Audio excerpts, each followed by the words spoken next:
Today we have a 2006 Lexus ES330 here in the shop. We have a bad speaker. We troubleshotted this earlier to a bad speaker and tested. We're going to replace it today, and we're going to show you the process for removing the door panel. We're going to start with our pry bar and move to the control panel. There are two clips that hold this control panel down in place. One at the back here that mates to this clip, one at the front here that mates to the clip in the front, and then we have a connector here. This connector has a little trigger on the top of it here that you push that down into the connector, releases the lock, and you can remove the connector.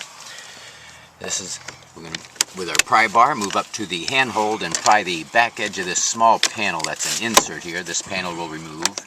And we're going to have two exposed screws here. One in the door open handle area,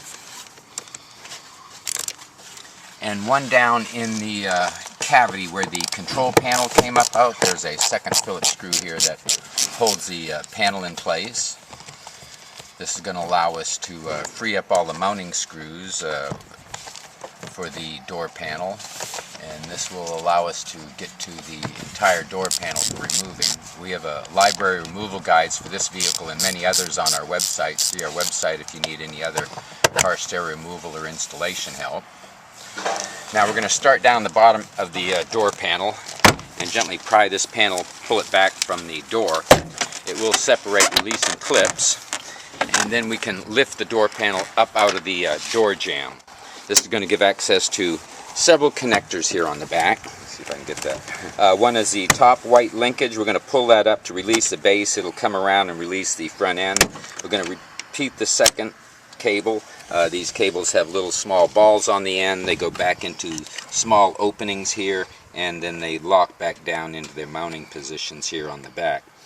We have a courtesy light down at the bottom of the panel here that we're going to release the trigger on and remove that connector and remove the door panel. We're going to check the door for any remaining door panel clips. Look like we got them all there, but the clips align with the door panel and they sit in specific spots on the door panel. Make sure these are all on the door panel before you go back to put it into place.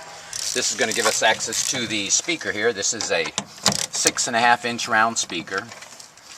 We're going to remove 3 screws securing it to the door and release the one connector that was here on the top of the door as well.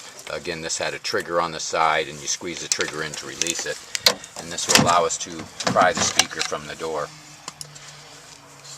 Hope this video has been helpful. Please subscribe, and thank you for watching.